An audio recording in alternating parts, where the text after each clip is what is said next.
Hai. Apa khabar semua? Salam COVID-19, MCO. Okey, bertemu kembali pada minggu ni. Hari ini kami bersedia untuk berbincang mengenai satu topik yang patut kita perhati sebelum kita beli sesuatu rumah ataupun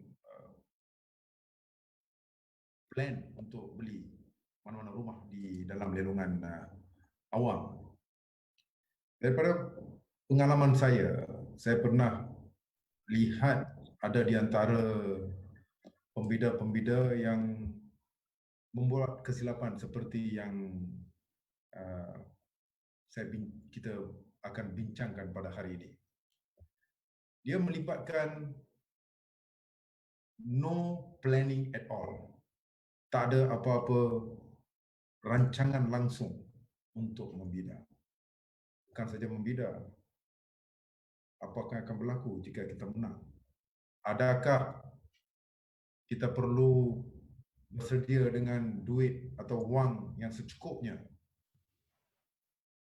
Maka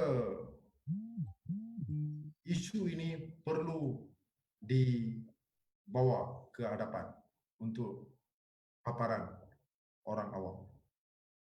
Untuk pengetahuan viewers kita pada hari ini, yang baru dan juga yang lama, for your information, untuk pandangan, untuk pengetahuan anda, Khoshee's community yang ditubuhkan baru-baru ini mempunyai satu hasrat kami untuk memberi pencerahan serta pengetahuan yang secukupnya kepada orang awam yang kami rasa rata-ratanya lebih kurang 85% daripada rakyat Malaysia yang bukannya bijak pandai dalam isu lelongan awam hartanah.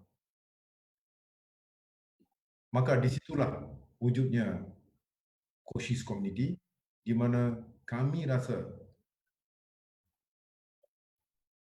itu merupakan tanggungjawab kami untuk memberi pengetahuan yang secukupnya kepada anda yang tidak seberapa tahu mengenai topik, mengenai perkara-perkara yang perlu kita teliti dalam lelongan awam. Bukan sahaja pengetahuan itu penting, maka malah perancangan melibatkan kewangan itu juga sangat-sangat penting. Hari ini kita akan membincangkan mengenai isu bajet. Bagaimana kita nak bajet? Berapa banyak perlu kita bajet sebelum kita bersedia untuk membida dalam mana-mana satu lelongan awam. Sekejap ada satu persoalan.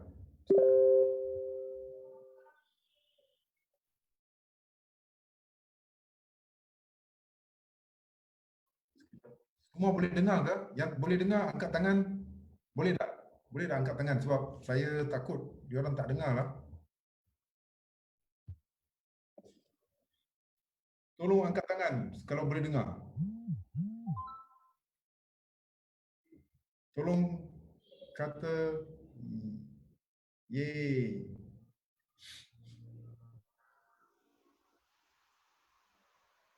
Kalau boleh dengar.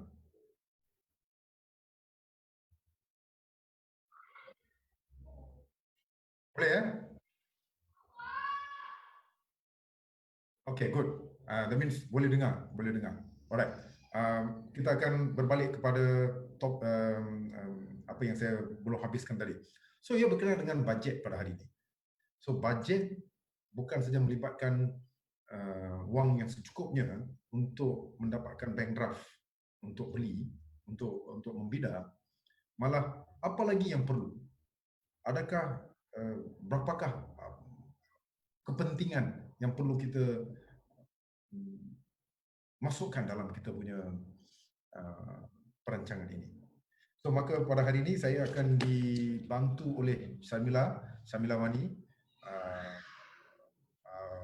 peguam cara peguam bela dari Syamila Wani and Deviga, dan juga Sharon akan bersama-sama kami nanti. Soft voice boss. Okay, Jack Tan, sorry, she can hear me. Okay, I'll try to speak louder. Okay.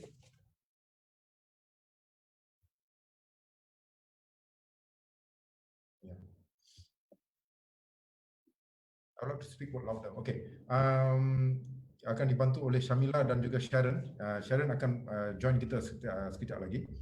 So, bajet, apa itu bajet dan sebagainya, kita akan perbincangkan pada hari ini. So, tanpa melengahkan masa lagi, mari kita bersama-sama zoom in to apa itu bajet dan apakah yang perlu kita buat untuk prepare ataupun untuk bersedia sebelum kita masuk ke dalam arena pertandingan bidaan di lelongan awal. So, tanpa mengelengkan masa, Syamila, terima kasih bersama-sama pada hari ini. Syamila, semalam dan kita dapat perbincangan dan kita dapat faham ada banyak persoalan yang kita perlu jawab sebelum kita boleh masuk ke dalam sesuatu bidaan ataupun lelongan. Boleh Syamila bincangkan apakah perkara pertama yang saya perlu buat sebelum saya boleh ke satu lelongan awal? Syamila? Okey, selamat sejahtera semua. Okey, sebelum kita membida dalam satu lelongan awam, kita perlu membuat perancangan awal untuk bajet ataupun kos-kos dan perbelanjaan yang perlu kita rancang terlebih dahulu sebelum kita membida dalam sesuatu lelongan. Kerana kita perlu ada rancangan, kalau tidak setengah jalan kita nanti kalau tidak ada rancangan yang betul, kita akan tidak dapat meneruskan dengan transaksi itu. Maksudnya kita akan hilang deposit kita yang kita bayar kerana kita tidak buat apa-apa perancangan awal yang teliti. Jadi sebelum satu lelongan awam, sebelum kamu membida dalam satu lelongan awam, mula-mula selepas kita mendapat tahu tentang satu hartanah itu akan dilelong dan kita berminat untuk membeli hartanah itu, mula-mula kita kena buat due diligence seperti yang kita bincangkan dalam topik ataupun kita punya perbincangan awal, iaitu due diligence. Kita harus membuat carian ke atas hartanah itu, pastikan hartanah itu menurut dokumen yang kamu dapat daripada juru lelong, adakah betul-betul hartanah itu hartanah yang mematuhi deskripsi dalam proclamation of sale. Lepas itu kita buat carian, kita pastikan hartanah itu boleh dibeli, termasuk carian persendirian, carian caveat, atau bila perlukan nasihat peguam, perlu dapatkan nasihat peguam. Lepas itu baru kita boleh bersedia untuk membeli. Jadi untuk dalam peringkat ini kos, apakah kos-kos yang terlibat, kos untuk membayar pejabat tanah dan juga kos mendapatkan nasihat guaman, itu semua kita perlu fikirkan dulu. Lepas itu baru kita sediakan deposit 10% itu. Ya, deposit 10% itu penting sebelum kita masuk untuk membida, kita harus mempunyai 10% itu. Ini berbeza kalau kamu beli hartanah melalui subsale. Subsale kadang-kadang 10% itu kamu boleh runding dengan penjual. Saya tidak ada 10%, mungkin saya boleh bayar sedikit wang ataupun 2%, 3% macam itu. Tapi dalam lelongan awam, deposit memang 10%. Jadi kamu mesti ada wang untuk membayar 10% itu. Okey, baru kamu sediakan bank draft.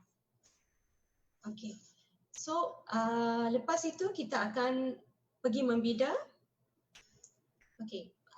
Sebelum kita membida dalam peringkat awal, harus pastikan apakah harga pasaran hartanah itu. Kalau harga pasaran dia 150,000 katakan, tapi harga yang ditawarkan untuk lelong mungkin 100,000, jadi kita mendapat satu hartanah di bawah harga pasaran 50,000 itu kan. Jadi ini penting kerana bila kita masuk untuk membida, bukan kita seorang saja yang akan membida, mesti ada ramai lagi orang. Jadi harga pasti akan naik. Setiap kali orang angkat tangan, harga akan naik selama ada 1,000, 2,000 macam itu. Jadi kita kena pastikan setiap pertambahan bida itu nanti tidak melepasi harga pasaran yang tertinggi bagi harta itu. Jadi kita perlu membuat perkiraan itu juga sebelum kita mula membida. Jangan membida secara blindly ya, orang katakan tanpa berfikir panjang, kita membida-bida, tapi nanti kalau sudah melebihi harga pasaran, kita yang akan terpaksa menanggung kerugian itu. Dan bank sebelum Syamila. Bank sebelum memberi loan, pinjaman, dia akan melihat kepada harga pasaran juga. Okey, Syamila, untuk memberi dengan mendalam bahagian lingkungan itu, saya rasa dissect dengan lebih mendalam. Saya dapati kita perlu allocate untuk due diligence contohnya. Kalau untuk due diligence, bukannya dia bukan free, kita kena buat beberapa perkara ataupun kita kena beli dokumen dan sebagainya. Berapa kos selalunya yang melibatkan carian ataupun kos untuk keyword search dan what not. Selalunya kos itu daripada yang paling murah berapa ke berapa selalunya kita perlu sediakan supaya kita supaya untuk menyediakan kita sebelum masuk ke lelongan. Berapa banyak kos dia yang perlu kita simpan sebelum masuk ke lelongan? Ya, kalau bercakap tentang kos sebelum membida, minimal pun paling kurang kos lebih kurang 300. Kerana kita perlu membuat carian persendirian, kalau ada keyword, carian keyword, dan juga pastikan apakah jumlah amount bil-bil ataupun bayaran-bayaran tertunggak, iaitu bayaran elektrik, bayaran air, ataupun maintenance. Kalau itu adalah satu harta yang flat ataupun apartment, apakah maintenance yang tertunggak, yang tu semua kamu harus pergi dan dapatkan kepastian dulu sebelum kita merancang untuk membida harta. Jadi paling minimum pun 300 lebih kurang. 300. Saya 300 ni untuk buat land search, untuk dapatkan keyword, kita kena buat keyword search, dan juga kita kena berulang-alik pergi ke building kalau dia ada strata, management office, dan juga kita kena pergi check di pindah water dan sebagainya. Ini semua kita perlu buat, betul? Tapi apakah dokumen-dokumen yang kita perlu buat? Kita kena ada supaya kita boleh pergi. So itu merupakan satu kerja yang tedious work, if you ask me. Dia bukan senang kalau kita tak berapa nak tahu pasal benda ni. That is the reason kita kena appoint seorang lawyer. Saya rasa bayaran yang dibayar kepada lawyer ni sudah mencukupi untuk mendapatkan satu pandangan dahulu. Apa pandangan Sharon? Terima kasih Sharon untuk bersama-sama kami. Saya minta maaf, ada emergency sedikit. No problem, no problem. Okey. Okey, Sharon, kita berbincang mengenai topik sebelum lelongan. Sebelum kita masuk lelong. Lelongan. So, kos lebih kurang minimum 300 diperlukan buat checking about the property. So, Yes. it's better to appoint. Senang untuk kita appoint seorang lawyer yang tahu secara mendalam mengenai lelongan dan bayar dalam 300 ringgit ini supaya benda ni boleh kita clear dulu. Apa pandangan Sharon bahagian ini, Sharon? Ya, selamat tengah hari semua. Minta maaf saya masuk lambat sedikit. Okay, so welcome back for those who joined us last week and the week before and the week before and the week before. Thank you so much for joining us. Okay, another very interesting topic. pra-lelong. Sebelum kita ingin membida property, kita akan selalu pergi consult a lawyer. Sebab kita tak mahir dalam terma condition yang appearing in the proclamation of sale, the memorandum. So, dan lagi satu pasal harta tanah, title, sama ada sekatan, sama ada caveat. So, future pembida tu akan suruh melantik peguam dan menyuruh peguam untuk buat search.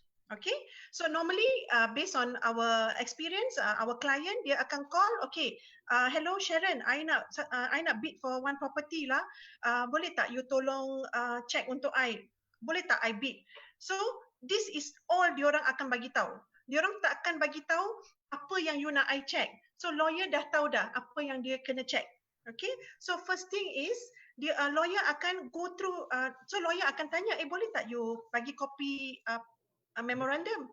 So lawyer akan go through, then lawyer akan buat land search. So property yang dah ada geran, lawyer akan buat land search untuk after dah dapat land search tu, lawyer akan advise pembida. Okay, pembida, land search ini ada satu caveat, dimasukkan 6 tahun lalu. So kita tengok tarikh. So you bagi nasihat kepada pembida. Okay, so 6 tahun lalu, caveat persendirian masih valid ke?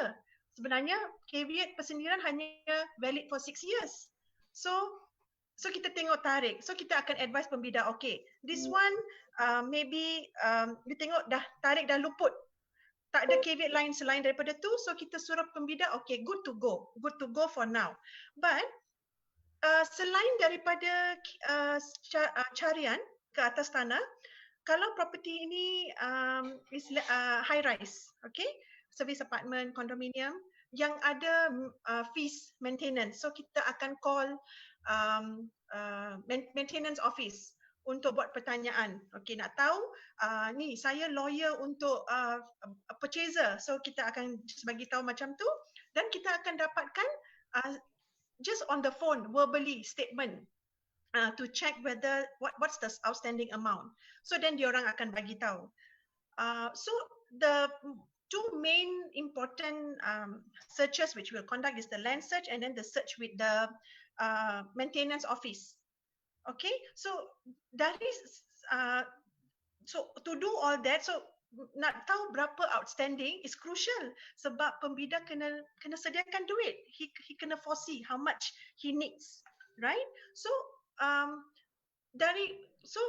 selain daripada maintenance, there's also TNB, there's also indah water, there's also cukai tanah, cukai pintu.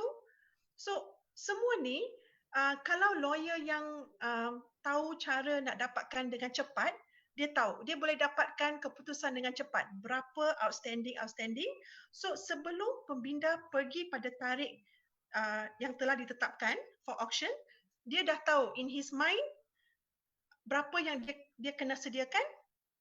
So auction dia kena bid untuk berapa. So he dah tahu dah, dia dah tahu.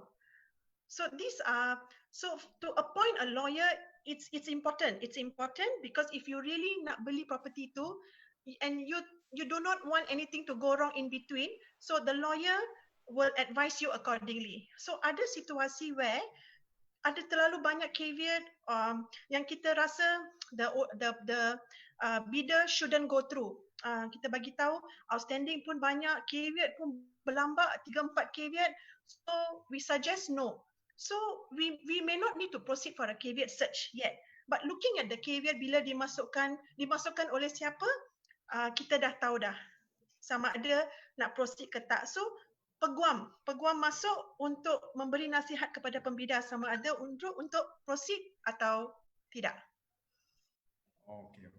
Thank you very much, Sharon. Suara saya nampak macam selalu ada masalah lah dengan suara saya. Selalu saya nak dengar. Okay, never mind. Berkenaan dengan kos yang perlu kita allocate sebelum hari lelongan ataupun sebelum kita even plan to bid, tu kita memang kena sediakan kos dia supaya perancangan teliti dibuat menggunakan orang yang mahir dalam hal lelongan awam seperti seorang peguam seperti Sharon dan Shamila. So apa pula yang kos ini adakah hanya 300 sahaja, contohnya dalam 300 minimum, it can go higher. Why kos dia boleh tinggi dan lebih daripada 300? Apa kemungkinannya? Sebab kita tadi Shamila did mention minimum perlu 300 sebab land search dan kita perlu hantar seorang runner untuk buat. Dan contohnya kalau kita pergi certain land office, contohnya di Penang, di Pulau Pinang, kalau land title itu di Komta, you basically need to get you need to have somebody waiting there in Komta as early as 6 o'clock in the morning sebab dia orang bagi nombor dan lepas tu then after that you cannot go in. So we need to engage somebody to go and do it. 300. Apakah kemungkinan harga ataupun kos itu boleh bertambah lebih daripada 300? Apakah kemungkinan yang mungkin wujud, Shamila? Okey, ia akan bergantung kepada outcome ataupun hasil carian kita ke atas harta itu. Kalau carian melibatkan let's say ada satu caveat yang masih wujud, mungkin carian caveat kita boleh cover dalam 300, tetapi untuk kita tahu kenapa orang yang masukkan caveat itu telah masukkan caveat dan sama ada kita nak mendalami lagi alasan-alasan untuk caveat, kerana dalam peringkat ini kita harus mengkaji apakah kekuatan caveat itu dalam hartanah itu, apakah kemungkinan caveat itu dapat dikeluarkan later, nanti lepas kita bayar bayaran belian penuh, apakah kekuatan caveat itu dan whether we can remove the caveat. So kita akan mendalami alasan-alasan caveat itu. Jadi ini mungkin akan menambahkan lagi kos kita. Kita perlu mungkin berurusan dengan pihak, mungkin dengan peguam yang lain, iaitu peguam yang memasukkan caveat itu. Mungkin peguam, kita lantik seorang peguam dan peguam kita akan berhubung dengan peguam yang memasukkan caveat itu untuk mencari satu penyelesaian. Mungkinkah caveat ini dapat ditarik balik semula and all that. So ini semua akan melibatkan kos-kos yang lebih daripada kos minimum yang saya sebutkan tadi. Bagaimana pula dengan Sharon? Apa pandangan Sharon berkenaan dengan kos? Adakah kos ini memang statik ataupun bergantung? Okey, seperti mana yang Shamila explain tadi, sebenarnya dia bergantung kepada setiap pembida. How bad they want the property. So kalau seorang pembida memang dia target dia nak dapatkan property itu juga.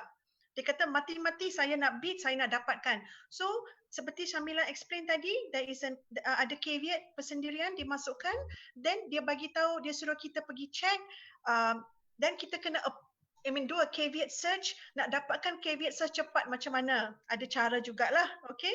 So all this involve duit. So from 300 boleh naik. So at the end of the day, it all depends on how bad you want the property.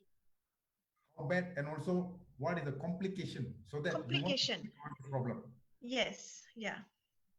So sebenarnya bagi pandangan saya, ini mungkin pandangan boleh berbeza-beza. Cuma pandangan saya, daripada mengambil risiko membeli satu hartanah tanpa mengambil tahu background ataupun masalah yang mungkin timbul selepas itu, merupakan satu kesilapan besar.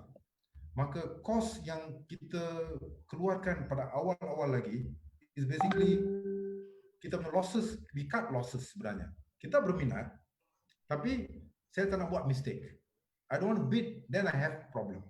So untuk itu apa perlu saya buat? So mengeluarkan duit 300 atau 400 ringgit atau 500 ringgit at the beginning of auction.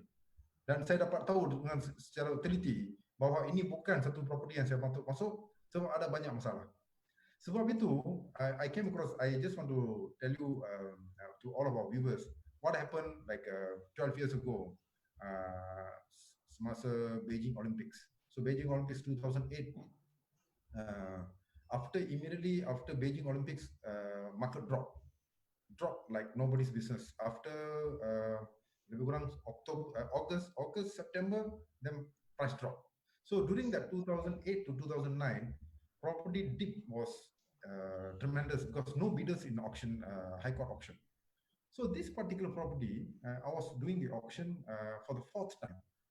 The valuation of the land was 7 million at that point of time. So it reduced and came to 4.7 million. I still remember. So 4.7 million, what happened? The bidder came together with his partners and they thought there'll be many people and only one bidder, only single bidder. And they got very scared.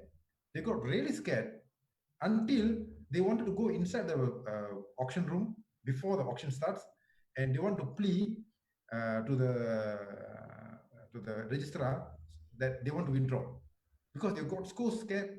They thought there's some problem with the land. Until I told them, look, I can tell you this is actually a good property. You can buy it. And I told them some basic information regarding the property because I've done all the research. Then they bought. And you know what happened?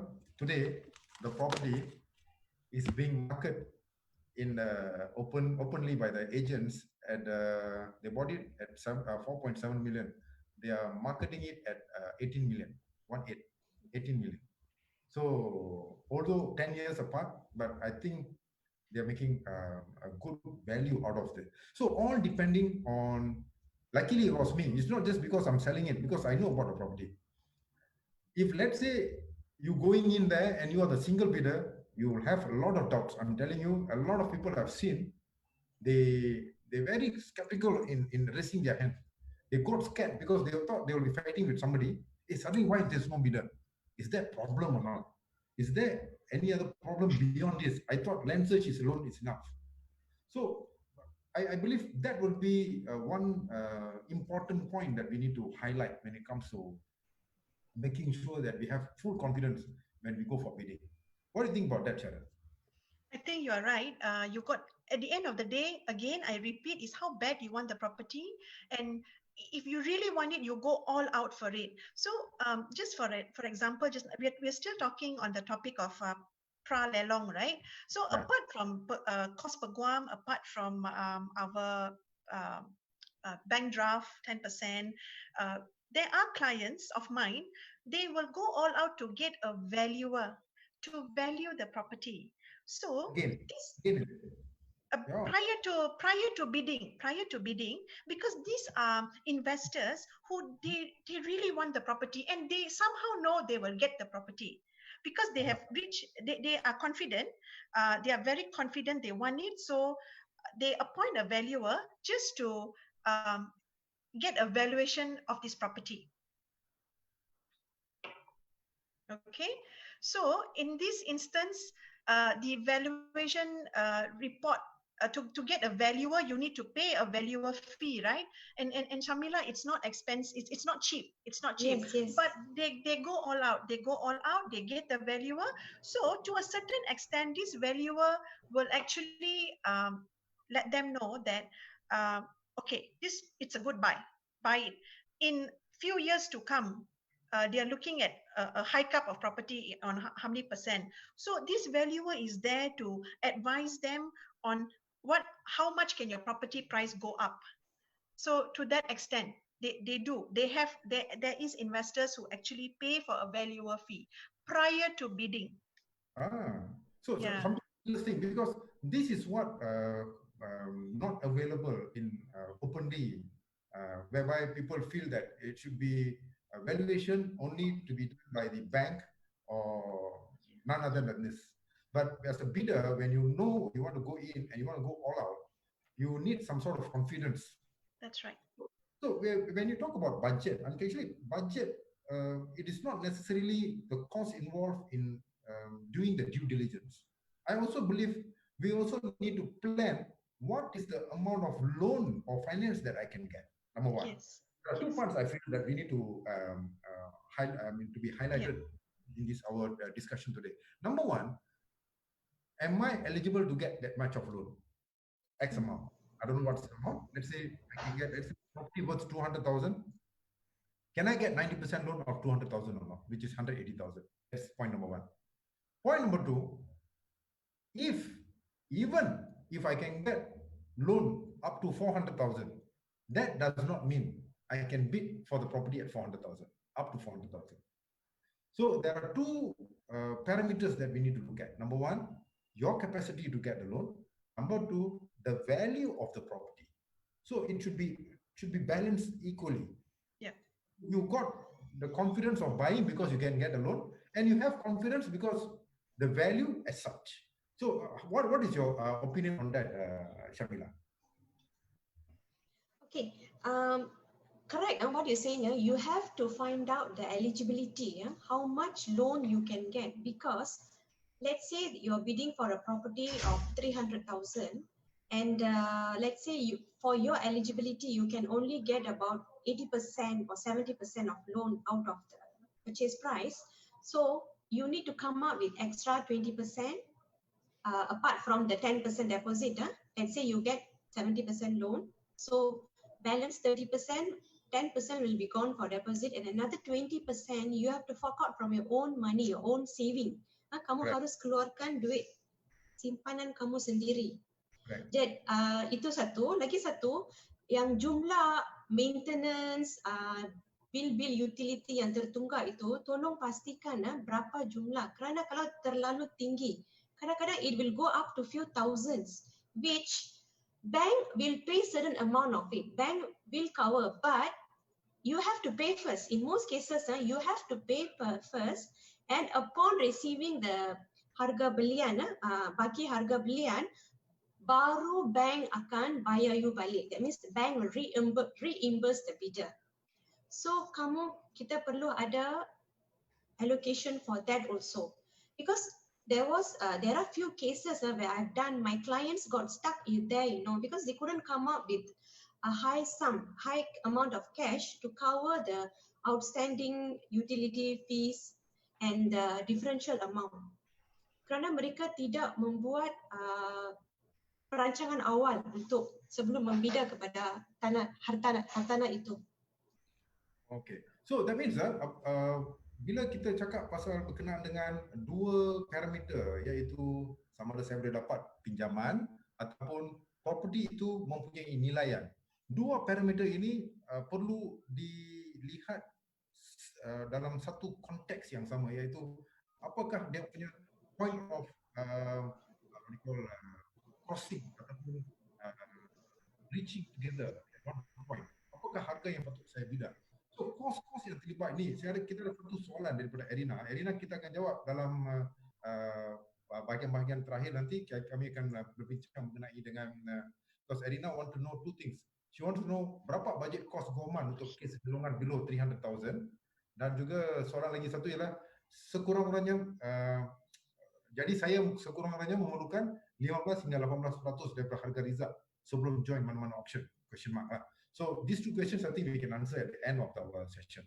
So before we continue further, I would like to do one more of encouragement to our viewers. Please share and comment in our page, and this is actually to encourage as many people as possible to come and learn what is all auction about in Malaysia. Dan untuk pandangan yang melihat pada hari ini, our viewers, kita ada YouTube channel yang kita telah sediakan under Khoshee's community. Sila pergi ke YouTube channel, subscribe to our channel, sebab semua webinar ini, webinar sebelum ini, kami akan pecah-pecahkan dalam bentuk bite size, iaitu dalam 2 minit, supaya kita dapat capture as many people as possible to share our knowledge. So, masa yang sama, kita juga telah menyediakan satu website dalam bentuk forum konsep, iaitu khosheescommunity.com. So khosheescommunity.com basically kita akan berbincangkan apa saja permasalahan berkenaan dengan lelong. So you ada apa-apa information ataupun knowledge ataupun satu doubt berkenaan dengan apa-apa, kita ada dua peguam bersama-sama kita dalam forum itu, bersama-sama dengan saya. Kita akan cuba jawab permasalahan-permasalahan yang timbul dalam khosheescommunity.com. KHOSHEES community, COMMUNITY.com. khosheescommunity.com. Mungkin one of our team can type in our comment. Okay, kita pin dalam in our comment section. You can go and have a look, and also a YouTube channel which is Khoshee's community as well. Please subscribe because there are a lot of activities that we are planning together with our experts Shamila and Sharon. We have total experience years of lebih kurang 50 tahun. Shamila dengan 20 tahun experience, Sharon 15 tahun, saya pun lebih kurang 15 tahun, saya muda lagi. So total 50 years of experience we are sharing with all of you. This is sincere effort that team Sharon, team Sharmila, team Jivan, we are actually combining together to come up with this kind of webinar to share with all of you. So please share with your team, please share with your friend, and please give your comment and please ask questions. Don't worry, no charges. You need to take this opportunity to ask as many questions as possible. Okay, berbalik kepada topik kita pada hari ini. Sharon, selepas kita dapatkan 10%, sebab kita dah faham kos-kos yang terlibat seperti even membuat valuation report supaya kita tidak membuat satu kesilapan melibatkan nilaian sebenar sesuatu harta. Apa pula berkenaan dengan apa pula yang berlaku selepas bidaan? Ada apa-apa lagi tak? Sebelum pra lelongan ini, adakah kos-kos yang terlibat atau ini saja? Dan apa pula yang kita kena buat selepas lelongan? Okey, saya sudah menang, saya sudah masuk bidaan dan saya dah tahu apakah limit saya dah menang. Dan saya balik. Dan saya datang jumpa Sharon atau Shamila. Okey, this is the price. This is the memorandum jualan yang saya telah dapatkan daripada pelelong selepas saya menang. So what's next, Sharon? Okay, so saya rasa kita dah more or less cover cost pra lelong. I think we have covered everything there. Worst case scenario is the valuer lah. Itu memang pembida yang memang mati-mati nak beli, so they will go all out for the property. So then selepas pada hari tarik auction, on the auction date, so you akan datang dengan your bank draft, very happy, smiling, walking into court, you want to bid for the property, of course you say your prayer as well. So dah bid, successful, so very happy. Now, next step, of course first things first is, the moment you dah bid, your mind is completion period. Bila is your tarik akhir untuk pembayaran baki harga rizab tu? Alright, so 10% paid, baki harga rizab is always 90%. Betul? Baki harga jualan. Baki harga jualan. Baki harga jualan. Okay, sorry. Baki harga jualan 90%. Harga rizab mungkin kita lawan tinggi kan? Yeah, okay. So baki harga jualan is 90%, right? So timing is crucial. The next step is kena cari Shamila atau saya. Okay, melantik kita untuk mengendalikan transaksi transfer. Alright, so the moment so you datang dengan proclamation of sale, you datang jumpa saya atau Shamila, then we will advise you bila tarik akhir untuk menyelesaikan baki harga jualan.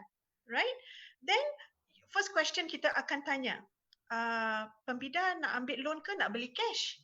So some pembida beli by way of cash, some they have to take a bank loan, so they have to quickly pergi dekat bank untuk apply bank loan, right? So kos guaman, so target kos guaman untuk transaksi transfer dan kos guaman untuk pihak lawyer bank. So dia ada dua. So kalau you beli by way of cash, then you hanya bayar kos guaman untuk transaksi pindah milik saja, so tak ada cagaran, okay? But kalau you ambil bank loan, then you tambah satu lagi bill, iaitu bill untuk lawyer bank. Alright, so kos guaman is satu. Then mengikut keadaan hartanah tu, whether hartanah tu still atas nama the defaulter ke, belum ke. Kalau belum, kita kena write kepada pemaju. Now, this is something I nak stress sebab ramai pembida, they will not foresee, dia takkan expect this cost. Dia takkan fikir ada cost ni. So kalau kita write in dalam our last segment, I think, and before, I ada stress kalau hartanah tu masih geran tu masih dengan pemaju, then kita mesti tulis surat kepada pemaju untuk direct transfer, untuk mendapatkan kebenaran pemindahan terus kepada pembida. Alright? Dan pada masa sekarang juga kita akan hantar surat kepada pemaju. Dan pemaju akan reply. Pemaju cakap untuk memberi kebenaran pemindahan terus kepada pembida, ada admin fee untuk dibayar oleh pembida, which is 500, which is 1,000. So normally it varies, alright? But there are certain pemaju yang akan charge 1% from your purchase price, or even 2%. So these are costs which most of us will omit. Kita tak akan expect developer untuk charge. But siapa yang kena buat bayaran ini? Bukan pihak bank, pembida yang kena keluarkan. So that is one cost dekat sana. Kalau geran tu belum didaftarkan ke atas nama owner tu lagi, geran tu masih dipegang oleh pemaju, dan pemaju akan charge admin fee. So, adakah saya cuba nak dapatkan satu pencerahan di sini. Sebab ini merupakan salah satu persoalan yang selalu dipertikaikan.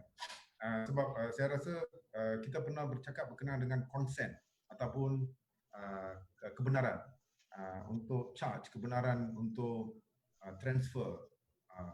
Minggu lepas, saya ingat Syamila highlighted a lot on that part, di mana bila untuk mendapatkan kebenaran atau consent daripada state government ataupun state authority,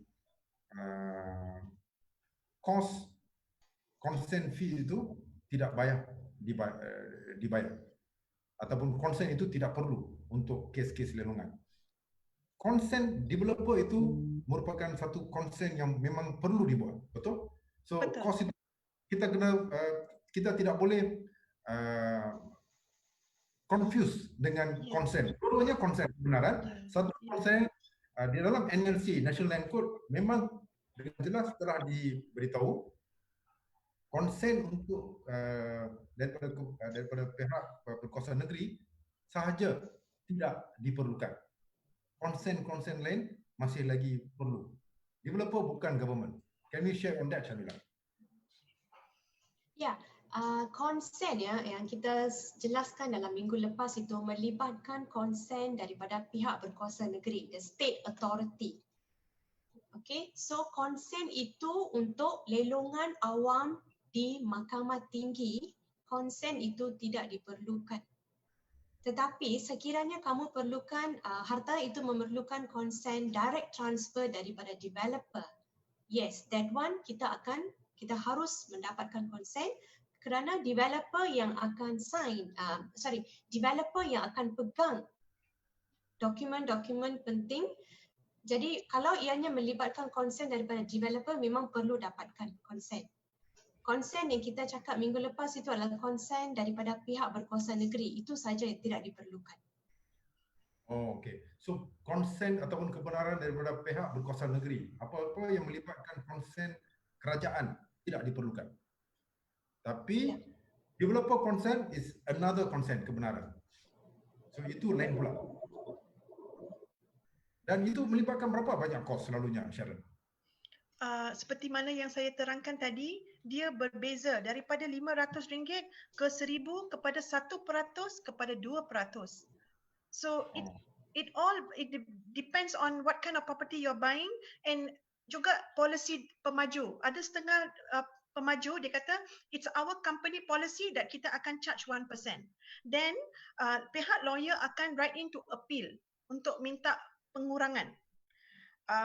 Selalunya majority case developer tidak akan benarkan bagi pengurangan ke atas bayaran admin tu.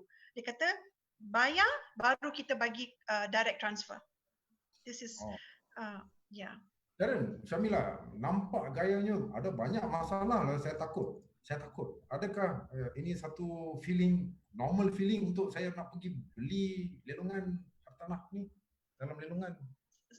Saya rasa even when you buy a subsale property, you memang ada rasa was-was sedikit.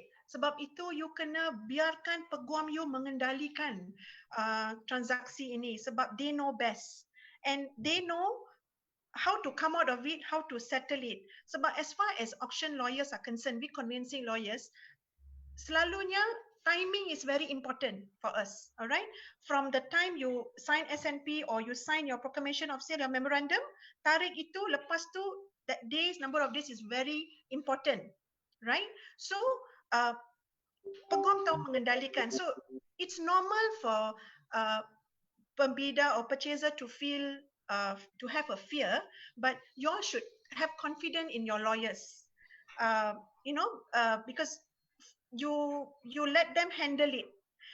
I'm sure there are no lawyers who will let your case drag and drag until late payment interest. I have not seen that, because when we take a case from our client, we have to have responsibility and a relationship with our client that we will deliver to you. Pentingnya. Syamila, please. I have something to add regarding the developer admin fee. I did a matter some time ago. My client bought a property. Dia beli satu rumah teres, satu tingkat. Rumah teres ini daripada satu projek yang telah terbengkalai, abandoned project. Okay, developer yang bina rumah itu sudah pun digulung ataupun tidak dapat dihubungi lagi.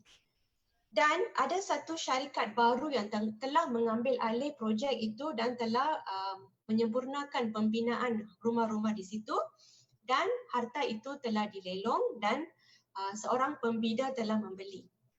Okey, semasa kita membuat carian-carian ataupun kita dapati harta atas nama developer. Okey. Jadi kita telah cari developer tidak dapat dijumpai, dan kita telah mendapat maklumat ada satu syarikat baru yang telah mengambil alih.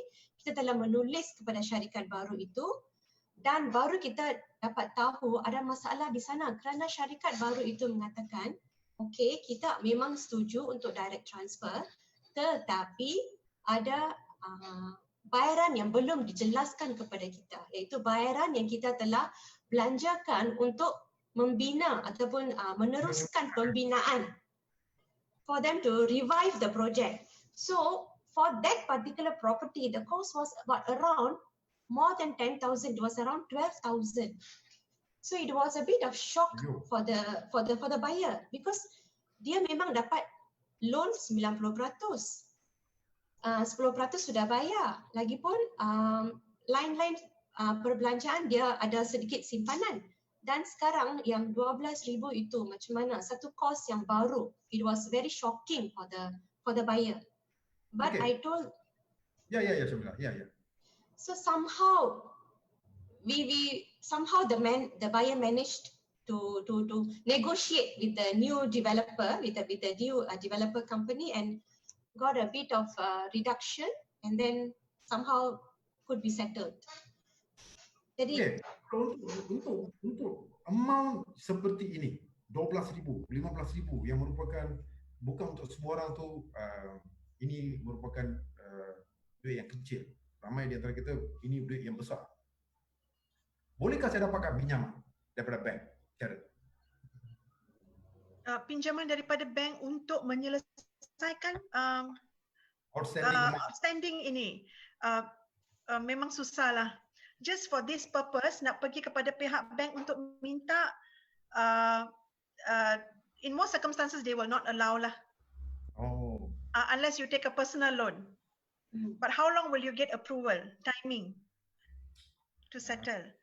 So these are money which you tak expect. So another thing, you don't expect this payment to be in your budget, because you don't know until you write into the maybe that developer who took over. So something unforeseen. Alright.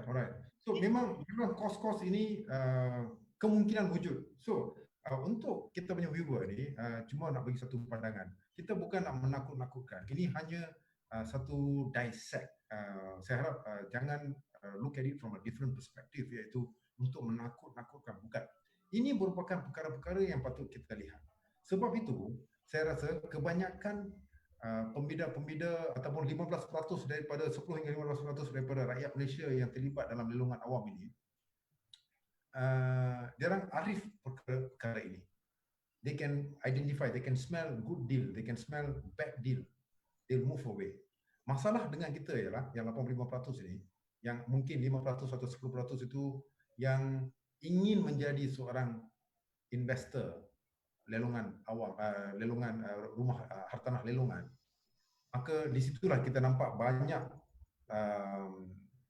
what you call input daripada orang awam bahawa rumah lelong ni tak boleh beli, rugi. Tengok kawan saya dia beli, duit deposit dia hilang, dia kena bayar lebih, ada kena bayar benda tu, kena bayar benda ni, banyak kos dia. Bila tanya kos apa, dia kata banyak kos, dia tak tahu kos dia apa. Although dia dah pergi, dah dapatkan pengalaman, still dia tak tahu apa kos-kos yang ada. Dia cuma akan cakap ada banyak kos, you kena jaga. So perkara ini semakin lama semakin banyak diperkatakan, maka 85% daripada rakyat Malaysia they stay away from it.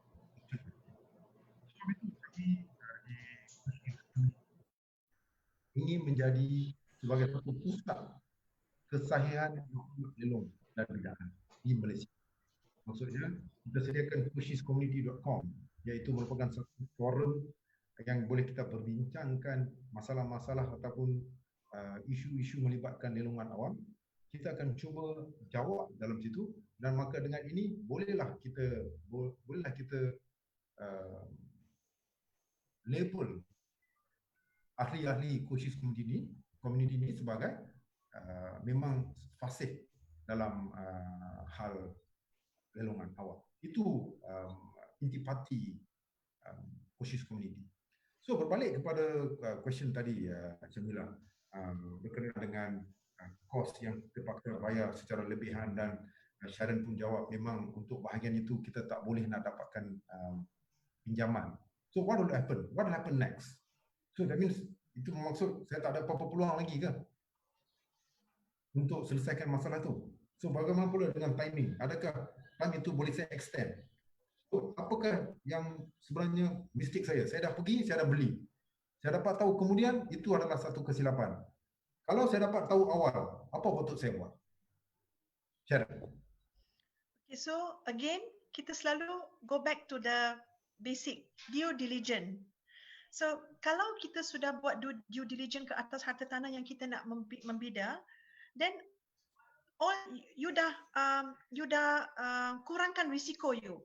You minimize your risiko, minimize. So had you have done your due diligence on the developer, sebab kalau you pergi jumpa peguam dan peguam tahu developer tu tak wujud, is either ada liquidator or another developer who has taken over the abandoned project.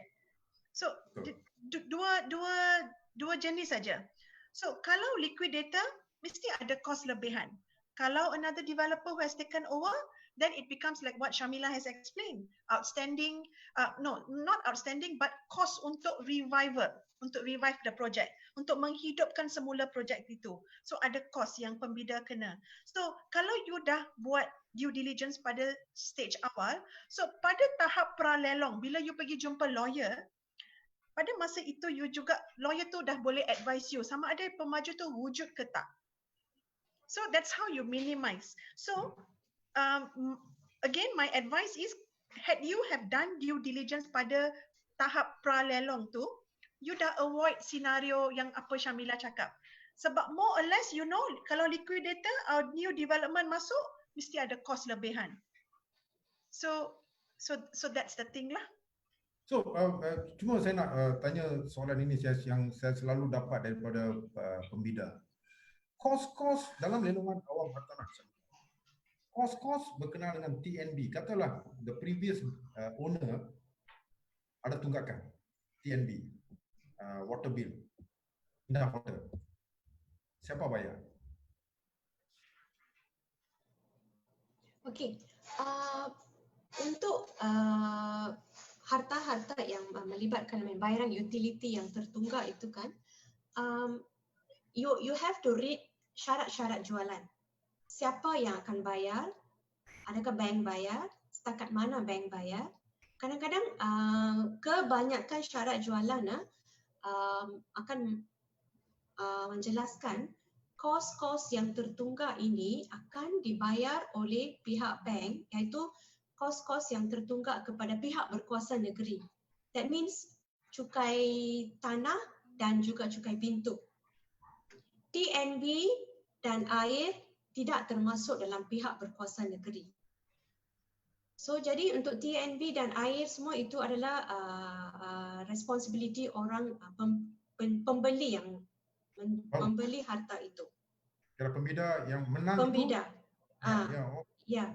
Jadi bank akan bayar setakat, kadang-kadang bank akan bayar setakat tarikh lelong. Setakat harta itu dibeli, bank akan membayarnya. Kita akan lawyer, peguam akan membuat pengiraan lah. Peguam bank akan membuat pengiraan setakat tarikh lelong berapakah kos kepada pihak berkuasa negeri yang tertunggak itu, lepas tu bank akan bayar. Yang itu lepas kita pembida menjelaskan baki harga jualan. Okey. So maksudnya pada tarikh bidaan daripada tarikh itu kita akan start kira berapa kos yang sehingga tarikh tersebut, sebelum itu bank yang akan bayar, selepas itu akan ditanggung oleh pembida. Betul? Ini termasuk pada TNB, PBA semua, water bill semua ke atau ada lagi tidak? Kos yang tertunggak kepada pihak berkuasa negeri, that means cukai tanah dan cukai pintu. Oh, okey. Bermaksud yang lain itu kita patut cover on our own. Bagaimana pula dengan sinking fund atau maintenance fees yang tertunggak? Itu pun Maintenance tidak akan termasuk dalam untuk pihak berkuasa negeri. Okay. Tetapi mengikut syarat jualan, you have to see your syarat jualan. Exactly. Bagaimana pula kalau JMB iaitu Joint Management Body itu merupakan one of government body, macam contohnya PDC Management. Adakah ini termasuk? Tidak. Based on my experience, no lah. Because when they say pihak berkuasa negeri, the state government is all in regards to state. State related. Okay. State related. Yeah. Oh, okay. Alright. So itu satu perkara yang memang kita perlu teliti sebelum kita membida. So ini perkara-perkara yang perlu kita list down dulu. Inilah kos-kos yang terlibat.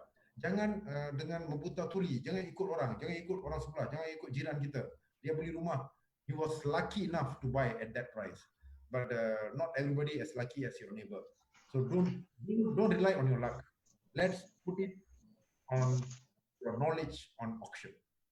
Okay, saya dah bida, saya dah tahu berapa dia punya kos, saya dah bayar penuh. Apa lagi kos yang mungkin saya terpaksa hadapi, Sharon? Okay, so during the process, sudah bayar baki jualan, the moment you dah bayar baki harga jualan, you dah boleh masuk rumah, correct? Sebab Yes. tiada pemilikan kosong akan diberikan. That is in the syarat-syarat terma in the memorandum.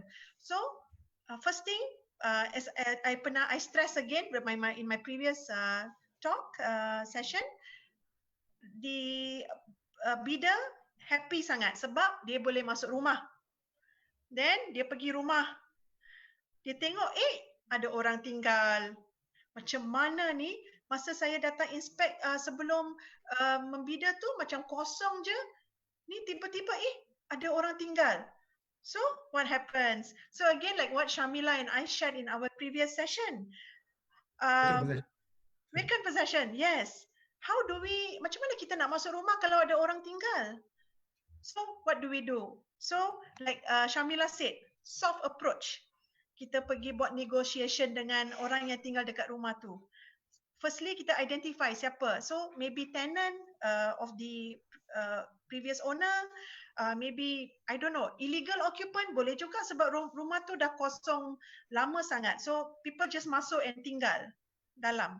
So kalau soft approach you tak boleh jadi, tak jalan, then what do you do?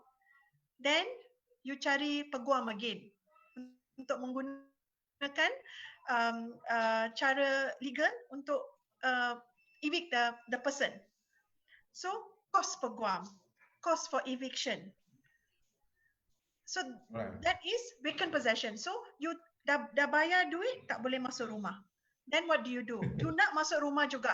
Nak masuk juga, so you akan buat apa yang patut untuk masuk dalam rumah tu.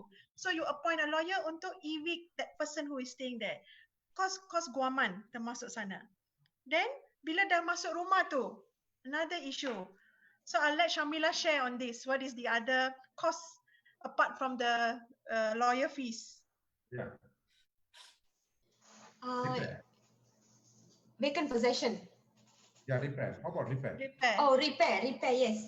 You have to see how much, apakah damage kepada harta itu. Kadang-kadang kebanyakanlah harta yang lama tidak diduduki, mesti ada repair sedikit here and there, or some you just have to paint, then the house will look very new. So maybe some wiring work and all that. So you have to allocate cost untuk itu juga, budget untuk itu. Kita harus sediakan untuk itu juga, apart from possibility of vacant possession costs. So, okay, this is subjective, but what will be the cost of vacant possession, of eviction? How long will it take? What will be the cost like? Minimum, minimum lah, jangan cakap maximum. Minimum berapa? I would say if it's an easy vacant possession matter, maybe minimum 3,000.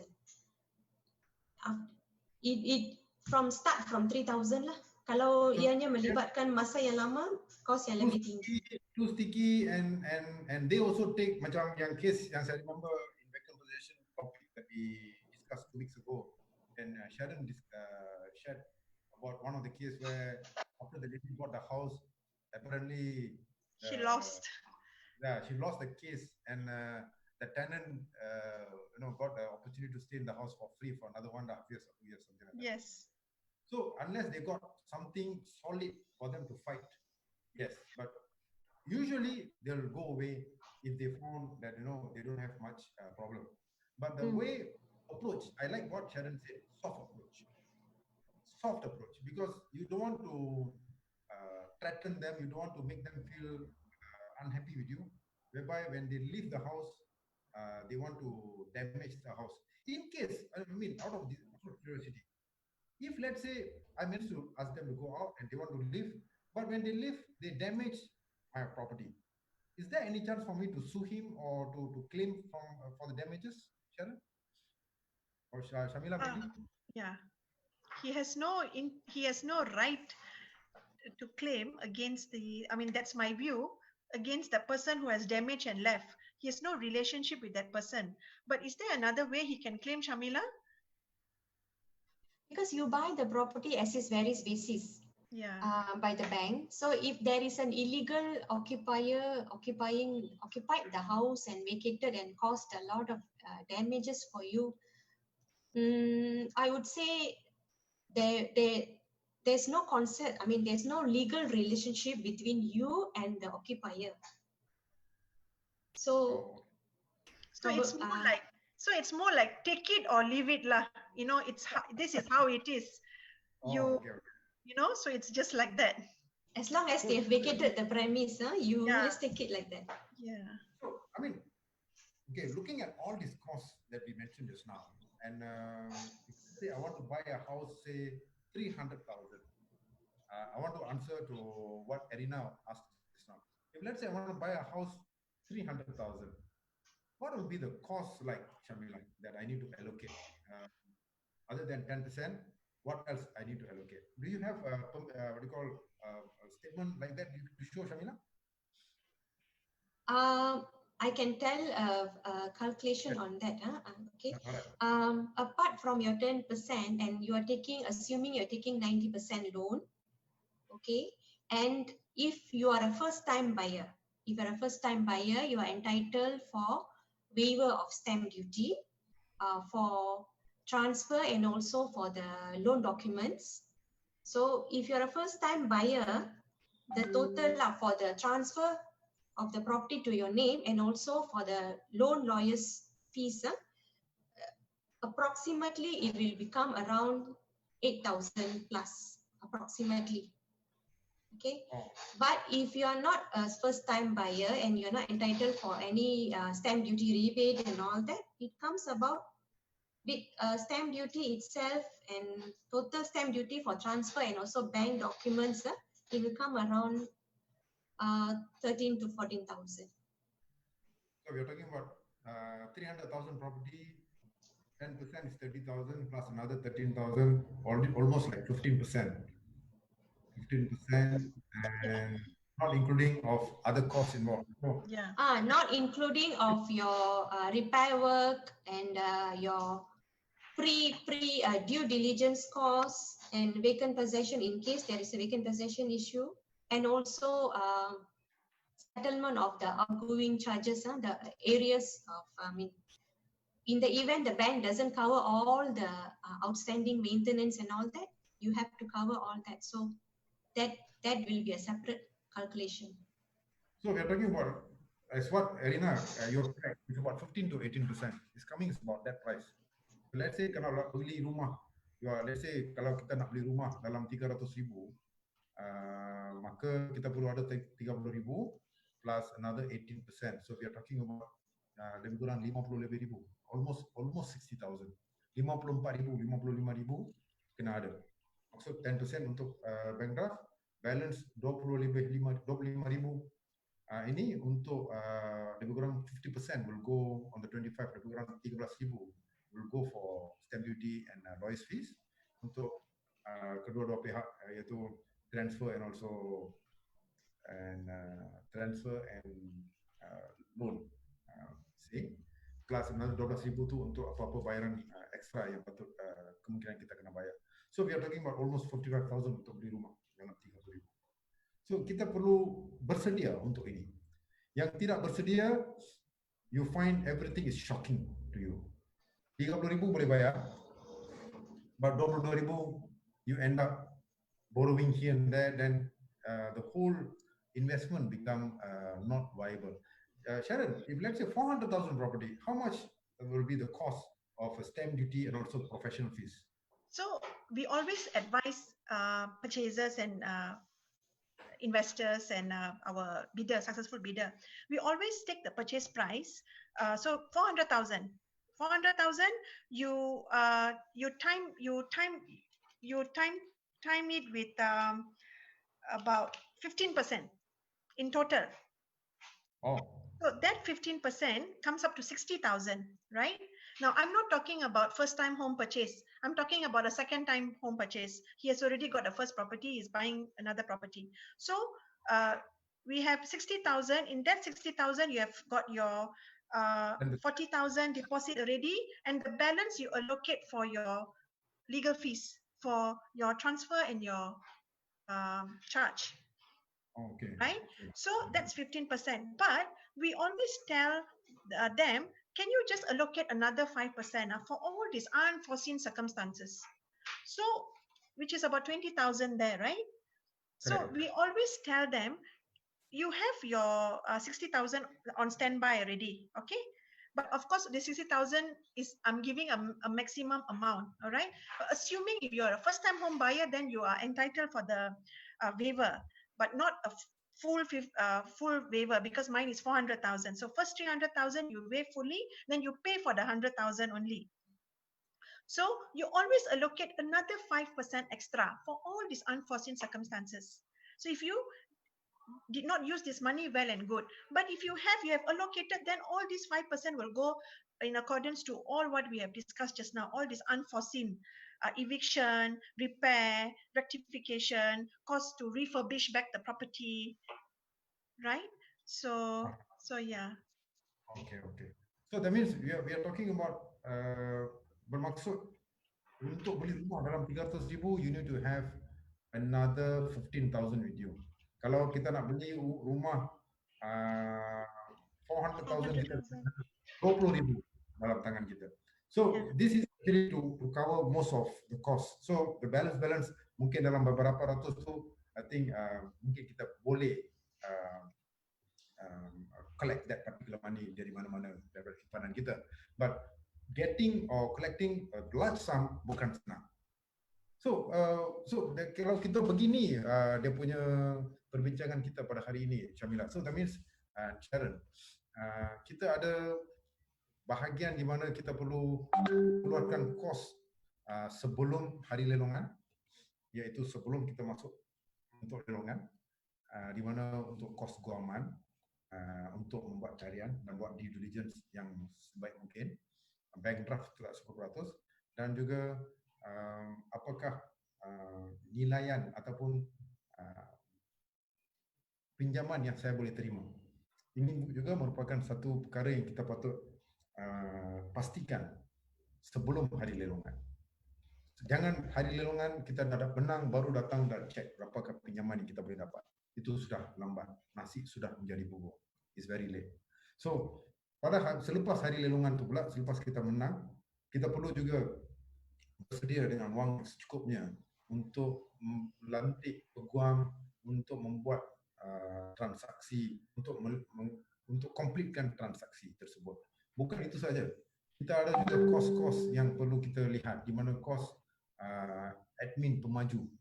Kalau title itu, kalau kita tahu awal-awal, kita dah boleh cek dan pastikan bahawa ada kos yang mungkin terlibat, di mana sebab title dah keluar, dan di mana untuk transfer kita terpaksa dapatkan kebenaran daripada pemaju. So itu tu ada juga satu kos yang kita kena allocate. Begitu juga dengan differential sum yang mungkin kata kita bid 100, kita letakkan bank draft, katalah harganya 200,000, kita menang 230,000. Selalunya 20,000 kita dah bayar. Untuk 3,000 tu kita kena top up juga kemudian hari. So ada juga dia punya bayaran-bayaran differential sum yang kita kena standby sebelum kita buat belian. Dan jangan lupa pula dengan bayaran-bayaran utility yang tertunggak. Ini some of it kadang-kadang saya pernah nampak dalam kes-kes lelongan di mana orang tak beli sebab walaupun harganya 30% atau 40% daripada harga rizal, still orang tak beli disebabkan kos yang lain, iaitu kos bil air, bil api, indah water, service charge, maintenance fees dan sebagainya. Itu bila kita kumpulkan semua, harga rumah tu bukannya harga pasaran, dia melebihi harga pasaran. Sebab duit wang-wang ini kita tidak boleh mendapatkan pinjaman. Contohnya harga rumah 200,000, tapi outstanding amount itself lebih kurang 30,000. Kita mungkin boleh keluarkan 20,000 untuk beli. Bagaimana pula wang ini? Kita bayar 30,000 ni baru dia boleh transfer. So wang ini 30,000 tak boleh dapat pinjaman. Maka collapse lah deal tu. So sebab itu kita kena buat due diligence. Sebab itu kalau kita pergi lihat webinar-webinar kita yang sebelum ini, everything is highlighting on you being pandai. Anda jadi pandai dalam hal lelongan awal. Kena buat risikan dulu, kena faham dulu secara mendalam. Dan bukan itu saja, selepas kita bida, kita dah menang, kita dah bayar semua, ada juga kos yang kita kena allocate juga. Mana tahu ada kerosakan di mana di sini, kita kena buat juga. Of course, mana-mana rumah yang kita beli pun kemungkinan kita akan cat rumah tu. So cost cat dan sebagainya, dan mungkin sedikit cost untuk repair wire atau pipe air dan sebagainya, atau bumbung bocor dan sebagainya, kita kena allocate certain amount of money. Dan jangan lupa pula, kalau kita ada penghuni yang tidak mau keluar dari rumah tu, kita kena kosongkan mereka. Macam yang Sharon dengan Syamila share dengan kita dalam 2 minggu lepas berkenaan dengan vacant possession ataupun milikan kosong. Di situ juga kita terpaksa get professional advice daripada lawyer, peguam-peguam yang seperti Syamila atau Sharon, untuk membantu untuk mengeluarkan si penghuni itu dari rumah tersebut supaya kita dapat masuk ke dalam rumah. So kos-kos ini we need to allocate. Seperti yang kita bincangkan tadi Sharon dengan Syamila, lebih kurang kos dia dalam 15 hingga 18%. So 15% is the max, is the minimum, maximum up to 18%.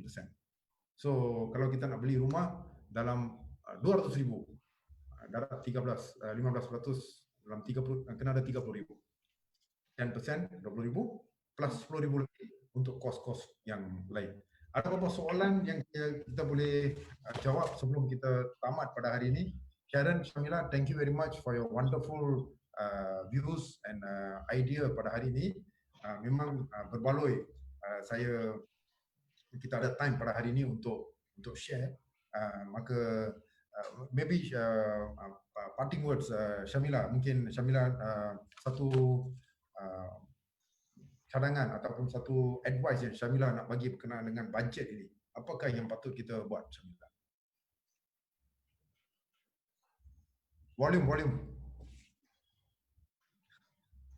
Sebelum kita membeli sesuatu harta melalui lelongan, kerana lelongan ini akan melibatkan kos-kos yang kita mungkin tidak dapat tahu, because kita beli rumah seperti dalam keadaan sedia ada. Jadi akan mempunyai banyak kos-kos yang tersembunyi lah, macam tadi kita bincangkan. Jadi perlu ada satu perancangan awal dan juga memastikan kita ada wang yang cukup untuk membeli harta itu.